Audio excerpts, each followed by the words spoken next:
साथियों नमस्कार, स्वागत है आप सभी का स्टडी विद डीटीआई में। ये M2R5 यानी कि वेब डिजाइनिंग की सीरीज चल रही है जिसमें आपको कंप्लीट ओ लेवल का कॉन्सेप्ट समझाया जा रहा है। चैप्टर नंबर 3 चल रहा है जिसमें से थ्योरी का चैप्टर हो चुका है। आज पहली क्लास है जिसमें आपको प्रैक्टिकल बताई जाएगी, यानी कि आज से हम लोग प्रैक्टिकल स्टार्ट कर रहे हैं। अगर आपने पिछले लेक्चर नहीं देखे हैं तो उन लेक्चरों को देख लीजिए ताकि आपका कॉन्सेप्ट क्या रहे, क्लियर रहे। फिलहाल आज से जो प्रैक्टिकल करवाया जाएगा ये कॉन्सेप्ट आपके क्लियर रहेंगे, लेकिन न्यूमेरिकल के साथ साथ अगर थ्योरेटिकल कंप्लीट रहेगा तो क्या बात है। तो चलिए शुरुआत करते हैं। अगर आप बिगिनर है तो सबसे पहले आपको यूज करना होता है वेब डिजाइनिंग के लिए नोटपैड। तो नोटपैड के लिए आप विंडोज आर की प्रेस करेंगे तो एक विंडो खुल जाएगी जिसका नाम होगा रन। यहां पे आपको टाइप करना होगा, लिखना होगा नोटपैड। जब आप यहां पे नोटपैड लिख के टाइप करेंगे, जैसे आप यहां पे लिखेंगे नोटपैड तो आपको एक विंडो मिल जाएगी नोटपैड एप्लीकेशन की। ये एप्लीकेशन एक प्रकार से कोडिंग का भी होता है और ये नॉर्मल टेक्स्ट का भी होता है।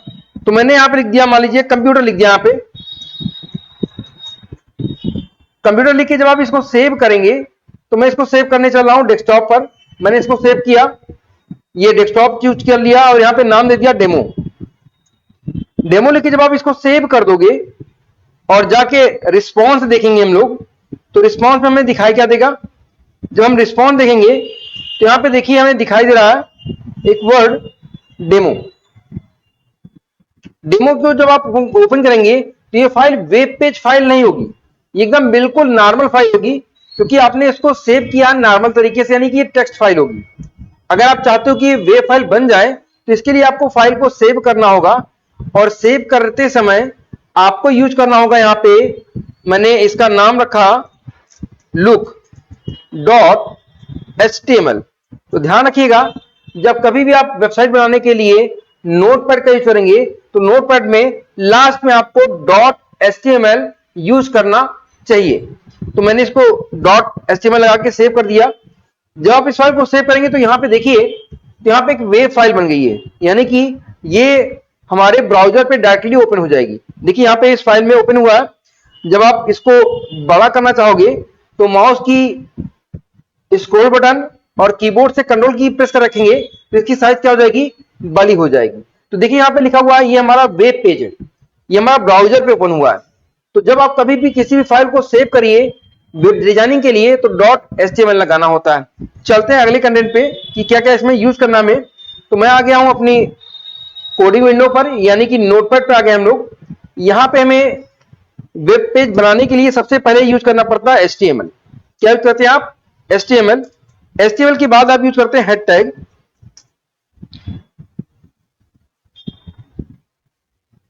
हेड टैग के बाद मैंने हेड को क्लोज कर दिया, और हेड टैग को क्लोज करने के बाद आप यूज करेंगे बॉडी टैग। बॉडी को यूज करने के बाद मैंने बॉडी को भी क्लोज कर दिया। इसके बाद आप HTML को भी क्लोज कर देंगे, ठीक है। तो ये अभी टैग कंप्लीट हो गया हमारे। अब आपको जो भी कंटेंट यूज करना हो वो सारे कंटेंट यूज कर सकते हैं। जैसे मैं इस फाइल को यहां पे लिख दिया, बॉडी के बाद बॉडी के अंदर यहां पे मैंने टैग लगाया जिसका नाम था H1। H1 का मतलब होता है हेडिंग 1। मैंने अब लिख दिया राम राम, और इसको मैंने क्लोज कर दिया टैग को। जब फाइल को मैं सेव कर दे रहा हूं, जब फाइल को सेव कर देंगे और जाएंगे आउटपुट की विंडो पर, तो यहां पे देखिए आपको क्या मिलेगा। अभी तो ये पहले का कंप्यूटर ही लिखा हुआ है। जब आप इसको रिफ्रेश कर देंगे, देखिए ये पॉइंट होता है रिफ्रेश का, या तो आप कीबोर्ड से F5 की प्रेस करिए और यहां पे या तो यहां पे क्लिक करिए।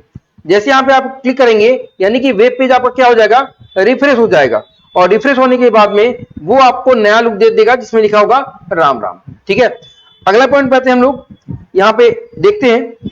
ये तो हो गई हमारी हेडिंग की बात। इसी के साथ में देखिए HTML जो टैग हमने लगाया है, इस टैग को बोला जाता है रूट टैग। क्या होता है, रूट टैग होता है। कभी भी HTML की फाइल को ओपन करने के लिए, स्टार्टिंग करने के लिए हमेशा HTML के साथ ही यूज किया जाता है। एक चीज और भी होता है, आप HTML के पहले अगर चाहें तो यहां पे यूज कर सकते हैं डक टाइप का, जैसे मैंने यहां पे ऊपर यूज किया है, यहां पे लिखा मैंने डक टाइप और इसके बाद में लिख दिया HTML। ध्यान रखिएगा, इसको आपको क्लोज करने की जरूरत नहीं होती है, यानी कि जो हमारा डक टाइप टैग होता है ये भी एक प्रकार से ओपन टैग होता है, बस आप इसको ओपन कर दीजिए।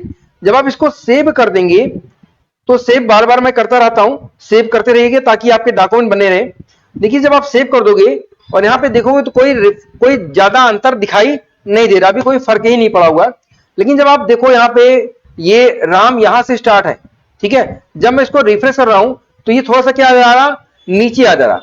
इसका मतलब जो आपका ब्राउजर है वो ये जानता है कि आपने डक टाइप का यूज किया है, और डक टाइप का यूज कब करते हैं, ब्राउजर को बताने के लिए कि हम लोग इसमें HTML5 के वर्जन का यूज कर रहे हैं, ताकि वो HTML5 के जो हमारे टैग हो उन सारे टैग को क्या कर देगा, एक्टिवेट कर देगा।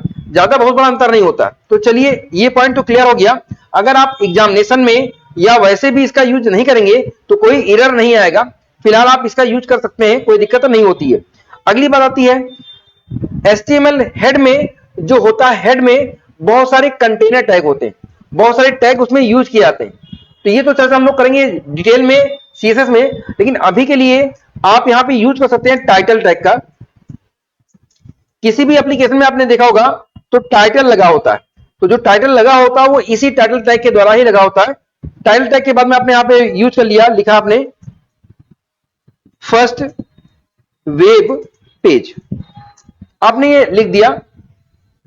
इसके बाद में कंपलसरी होगा कि टाइटल टैग को क्लोज कर दिया जाए। क्या कर दें, क्लोज कर दें। इसके बाद आप इसको क्या कर देंगे, सेव कर देंगे। जब आप इसको सेव कर देंगे और जाएंगे अपने आउटपुट की विंडो पर, तो देखिए यहां पे आउटपुट में लिखा हुआ है राम राम, और यहां पे कोई टाइटल नहीं लिखा हुआ। जैसे आप इसको रिफ्रेश करते हैं तो देखिए यहां पे क्या आ गया, माई फर्स्ट वेब पेज लिख के आ रहा। यानी कि अगर आपको टाइटल देना होगा तो टाइटल देने के लिए आपको यूज करना होगा क्या, यूज करना होगा टाइटल टैग। ठीक है, ये ध्यान रखिए। चलिए अगले पॉइंट पर आते हैं। अगर मान लीजिए ये जो हमारी कोडिंग की विंडो है गलती से बाय डिफॉल्ट आपसे बंद हो जाए, अब ये क्लोज हो गई है, ये भी विंडो में क्लोज कर देना हूं। अब इस विंडो को आप ओपन कैसे करेंगे, दोबारा ओपन करना चाहेंगे तो कैसे ओपन होगी, क्योंकि जब आप इसको लुक पर क्लिक करेंगे तो डायरेक्टली आपको वही वेब पेज मिल जाएगा। लेकिन आपको कोडिंग वाली विंडो चाहिए, तो कोडिंग वाली विंडो के लिए सबसे पहले आप इस पर राइट क्लिक करेंगे। राइट क्लिक करेंगे तो यहां पे एक ऑप्शन दिखाई देगा जिसका नाम होगा ओपन विथ। जब आप ओपन विथ पे जाएंगे तो यहां पे आपके सिस्टम में जितने भी ब्राउजर इंस्टॉल होंगे वो सारे ब्राउजर आपको दिखाई देंगे, कुछ एप्लीकेशन दिखाई देंगे, और साथ ही साथ यहां पे लिखा होगा नोटपैड। तो जब आप नोटपैड पे जाएंगे तो ये आपको सोर्स कोड पे पहुंचा देगा, मतलब जो आपने कोडिंग की थी वो कोडिंग फिर से ओपन हो जाएगी। यहां पे जो कोड आपको देना होगा वो कोड देकर के आप अपना वर्क कर सकते हैं। तो फिलहाल हम लोग हेडिंग टैग पढ़ रहे हैं, तो हेडिंग टैग में देखिए अगर मैं यहां पे यूज करता हूं, मैं राम राम की जगह पे मैं यहां पे यूज कर लेता हूं कंप्यूटर, कंप्यूटर लिख दिया, और H1 इस पूरे मैटर को मैंने कॉपी कर लिया जो H1 से ओपन है और H1 पे क्लोज है, इसको मैंने ओपन किया और यहां पे मैंने इसको पेस्ट कर दिया। कितनी टाइम्स, 6 टाइम्स। ठीक है, और यहां पे चेंज कर देते हैं, यहां पे लिख देते हैं 2 ताकि हेडिंग 2 हो जाए। इसके बाद में यहां भी हेडिंग 2 को क्लोज करना कंपलसरी होगा। फिर आते हैं यहां पे लिख देते हैं 3। जितनी आप हेडिंग खोलेंगे ओपन करेंगे उतनी हेडिंग को आपको क्लोज करना कंपलसरी होगा। तो इसी प्रकार से मैंने 4 को भी क्लोज किया, और उसके बाद में आते हैं 5 को क्लोज करते हैं, 5 को लिख भी देते हैं। और नेक्स्ट हम लोग आते हैं, अभी यहां पे एक हेडिंग और बना लेते हैं 6, और इसको मैंने 6 हेडिंग बना दिया। यहां पे 6 हेडिंग हमारी हो गई। अब इसको हम सेव कर लेते हैं, और सेव करने के बाद में जाते हैं अपने डिस्प्ले पर। जब आप डिस्प्ले पे जाएंगे तो यहां पे देखेंगे आप इन दोनों को साइड साइड कर दें ताकि आपको अच्छे से दिखाई दे। तो जब आप यहां पे देखेंगे, इसको जब आप रिफ्रेश करेंगे तो देखेंगे क्या होगा, यहां पे एक मैटर आ गया कंप्यूटर, इसकी साइज थोड़ी छोटी कर देते हैं ताकि आपको सारे कंप्यूटर लिखे दिखाई दे।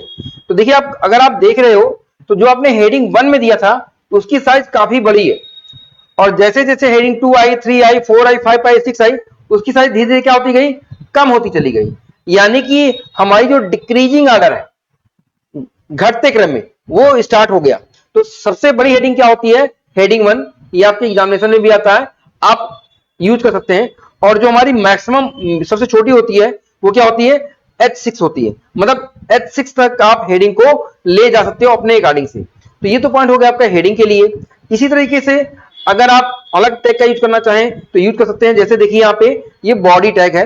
बॉडी टैग में क्या होता है? ये जो आपने एरिया बना रखा है जहां पे पूरा पूरा मैटर लिखा हुआ है, ये पूरा मैटर आपका क्या होता है? बॉडी एरिया होता है। क्या होता है? बॉडी एरिया होता है। मैं इसका कलर चेंज करना चाहता हूं तो यहाँ पे यूज कर सकते हैं हम लोग बीजी कलर। क्या करेंगे यहाँ पे? यहाँ पे मैंने लिख दिया बीजी कलर इक्वल टू, आप कोई भी कलर लगा सकते हैं विथ इन्वर्टेड कॉमा या फिर विदाउट इन्वर्टेड कॉमा, में दोनों सपोर्ट करता है। यहां पे लिख दिया मैंने लाइम कलर और इसको मैंने सेव कर दिया। जब आप इसको सेव करेंगे तो फाइल हमारी सेव हो गई है, यानी कि जो नया अपडेट आपने किया है वो फाइल में जाके सेव हो गई है। इसके बाद हम आते हैं मेन विंडो पर यानी कि आउटपुट पर, और यहां पे इसको करते हैं रिफ्रेश। तो देखिए कलर क्या हो गया? ऑटोमेटिक चेंज हो गया। ठीक है, तो इस प्रकार से अगर आप चाहें तो आप अपने बैकग्राउंड का कलर परमानेंट जिस कलर में करना चाहें कर सकते हैं with the help of BG colour. H1 से हेडिंग होती है, बीजी कलर से हमारे बॉडी का बैकग्राउंड कलर क्या होता है? चेंज होता है। अगले पॉइंट पे आते हैं हम लोग। अगले पॉइंट में आप देखिए, अगर आपने देखा होगा कभी कभी आपकी वेबसाइट पर कुछ मैटर रन होते दिखाई देते हैं। वो मैटर क्या होते रहते हैं? चलते रहते हैं। तो इनको रन कराने के लिए हमें क्या यूज करना पड़ता है? रन कराने के लिए हमें यूज करना पड़ता है मार्क्यू टैग का। तो यहां पे हम लोग क्या लिखते हैं? मार्क्यू टैग के अंदर यानी कि एंगुलर ब्रैकेट के अंदर। तो चाहे आप H1 के बाद मैं लिख देता हूं, यहां पे मैंने लिख दिया MARQ लिखते हैं, क्यू के बाद QUEE। और अगर मैंने अभी इसको बंद नहीं किया, क्लोज नहीं किया, बस मैं इसको जाता हूं सेव कर देता हूं। जब आप आउटपुट पे आएंगे देखेंगे तो यहां पे जैसे आप रिफ्रेश करेंगे ये पूरा पूरा मैटर क्या हो गया? चलना स्टार्ट हो गया। लेकिन मुझे सिर्फ एक ही हेडिंग चलानी थी। तब आप क्या करेंगे? तो इसके लिए आपको जाना होगा जहां पे आपकी हेडिंग 1 है, यहां पे आपको मार्क्यू क्लोज कर देना। तो यहां पे मैंने लिख दिया स्लैश लगाया और मार्क्यू लिख दिया। जब आप मार्क्यू लिख देंगे तो ये ऑटोमेटिक क्या हो जाएगा? सेव हो जाएगा। जब आप इसको रिफ्रेश करेंगे तो अब सारी हेडिंग जो है वो फिक्स है, सिर्फ पहली हेडिंग क्या हो रही है? रन हो रही है। तो आप चाहे तो इस प्रकार से अपने वेब पेज में मैटर को रनअप करा सकते हैं, और रनअप आप अपने गार्डिंग से करा सकते हैं। यहां पे एक टाइटल होता है जिसे हम लोग बोलते हैं डायरेक्शन। जैसे मैंने यहां पे लिख दिया डायरेक्शन, यहां पे डायरेक्शन लिखा और डायरेक्शन में मैंने लिख दिया राइट। लेफ्ट बाय डिफॉल्ट होता है तो मैंने क्या यूज कर लिया? राइट यूज किया। इसको मैंने सेव किया और सेव करने के बाद जब आप इसको रिफ्रेश करेंगे तो देखिए मैटर कहां चल रहा है? ये मैटर चेंज हो गया। ठीक है, राइट साइड जा रहा। ठीक है, तो इस प्रकार से आप किसी भी मैटर को अपने अकॉर्डिंग राइट से लेफ्ट या लेफ्ट से राइट मूव कर सकते हैं। साथ ही साथ अप से डाउन या डाउन से अप भी कर सकते हैं।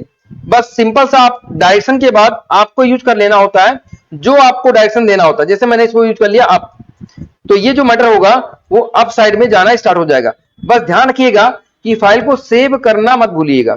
मैंने इस फाइल को क्या कर दिया? सेव किया। इसके बाद मैंने इसको फिर से चलाया तो देखिए कहां पे जा रहा? अप पे जा रहा। तो इस प्रकार से आप चाहें तो अपनी फाइल को अप डाउन राइट या लेफ्ट जिस साइड चाहें उस साइड अपनी फाइल को क्या कर सकते हैं?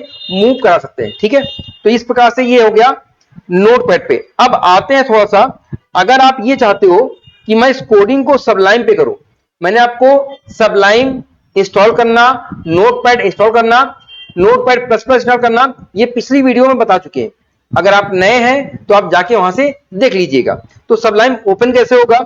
इसके लिए आप सर्च बटन पे क्लिक करेंगे, लिखेंगे आप सब SUB। जैसे आप लिखेंगे, अगर आपके सिस्टम में सबलाइम इंस्टॉल होगा तो सबसे ऊपर आपको सबलाइम दिखाई देना शुरू हो जाएगा। यहां पे आप क्लिक करिए और क्लिक करने के बाद मैं यहां पे कोई कोड अगर रखा हुआ पहले से तो उस कोड को आप डिलीट कर दीजिए और नया कोड जो आपने बनाया था उस कोड को यहां पे पेस्ट कर दीजिए।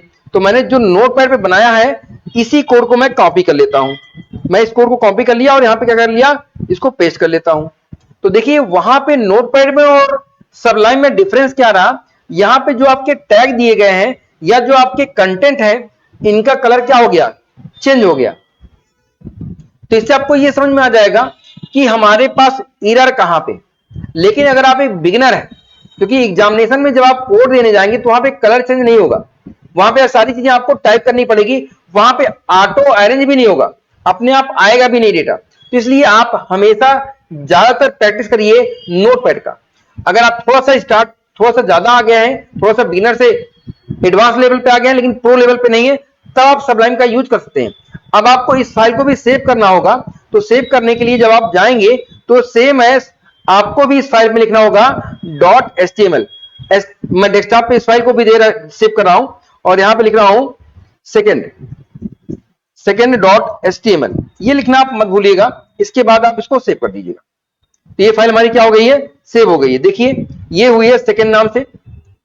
अगर आप इसको ओपन करेंगे तो आपको वही आपको आउटपुट मिलेगा जो आपने नोटपैड पे बना के रिजल्ट लिया था। तो चाहे आप नोटपैड पे बनाइए और चाहे आप सबलाइन पे बनाइए, दोनों का रिजल्ट क्या होगा, सेम होगा, अंतर नहीं होगा। अंतर आगे होगा वो मैं आपको बताऊंगा, घबराने वाली बात नहीं है। लेकिन अगर आप अपनी कोडिंग को मोबाइल पे करना चाहते हैं तो मोबाइल करने के लिए आपके सिस्टम, आपके मोबाइल में नेट होना चाहिए। उसके बाद आप जाएंगे ब्राउजर पर, मैंने यहाँ पे गूगल ओपन कर लिया और यहां पे लिख दीजिए आप ऑनलाइन HTML कंपाइलर।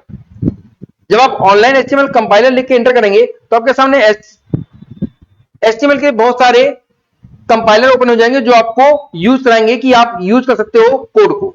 आप किसी पर भी एक यूज कर सकते हैं। आपने यूज कर लिया इसको। अब कुछ अच्छे होंगे, कुछ थोड़े से कठिन होंगे, आप जिसको चाहो उसको अपने हिसाब से यूज कर सकते हो। जैसे ये मैंने ओपन किया, अगर आपको कोई और भी ओपन करना चाहते हैं तो और भी ओपन कर सकते हैं। ठीक है, तो हम लोग बैक कर दे रहे हैं, दूसरा ओपन करके दिखाते हैं आपको उसे भी कि कैसे आप लोग उसका यूज करेंगे। यहां पर उन्होंने लिख दिया online HTML compiling, Python, HTML, किसी भी प्रोग्राम को आप ऑनलाइन कंपाइल करा सकते हैं बिल्कुल आसान तरीके से। बस यहां पे क्या होगा, यहां पे आपको कोडिंग देनी होगी। मैंने यहां पे कोडिंग जो लिखी थी इसको मैंने डिलीट किया, इसको मैंने पेस्ट कर दिया। देखिए जो मैंने वहां पे रिजल्ट पाया था वही रिजल्ट हमको यहां भी मिल रहा। तो अगर आप मोबाइल पे भी अपनी कोडिंग करना चाहें तो बिल्कुल आसानी तरीके से कर सकते हैं। बस वही कोड यहां भी लिखना होगा जो आपने पहली बार वहां पे लिखा था। चलिए, इतना होने के बाद अब हम लोग आते हैं नए टॉपिक पर। अगर आपने सबलाइन पे कोडिंग कर रखा है और सेव कर दिया था मैंने सेकेंड 2 के नाम से, इसमें भी अगर आपको कोडिंग ओपन करनी होगी तो बस आपको कुछ नहीं करना है, इस पर राइट क्लिक करिए। यहां पे देखिए लिखा होगा ओपन विथ सबलाइन टेक्स्ट। अगर आप लैपटॉप में यूज कर रहे हैं तो आप जैसे इस पर क्लिक करेंगे आपको जो कोडिंग होगी वो विंडो ऑटोमेटिक मिल जाएगी। तो ये हो गया आपका नॉर्मल तरीके से फाइल को बनाना, फाइल को सेव करना और फिर उसको कैसे हम लोग ओपन करते हैं। H1 से क्या होता है, हेडिंग 1 होती है, H2 से हेडिंग 2 होती है, इसी प्रकार से हेडिंग 6 होती है। अगर मैं यहाँ पे हेडिंग 7 लिख दूं तो क्या यहाँ पे कोई फर्क पड़ेगा? मैं यहाँ पे लिख देता हूं हेडिंग 7 और यहां पे लिख देता हूं कंप्यूटर और इसको मैं सेव कर देता हूं। जब आप इसको सेव कर देंगे और यहां पे जाएंगे अपने आउटपुट पर, इस पे क्लिक करेंगे तो देखिए यहां पे ये जो टेक्स्ट आपने लिखा हुआ है, देखिएगा गौर से, इस टेक्स्ट पे कोई फर्क नहीं पड़ा हुआ, ये नॉर्मल हो गया। जो नॉर्मल वर्डिंग होती है उस तरह से हो गया। ठीक है, 6 बल्कि छोटा हुआ है बट इस पे कोई फर्क नहीं पड़ा है। तो कहने का मतलब ये होता है कि हेडिंग जो बढ़ेगी हमारी, इंक्रीज होगी, वो सिर्फ और सिर्फ 6 तक बढ़ेगी, इसके अलावा बढ़ेगी नहीं। तो साथियों यहां तक आप लोग बनाइएगा। मिलते हैं नेक्स्ट वीडियो में, तब तक के लिए दीजिए इजाजत। नमस्कार, जय हिंद, जय भारत।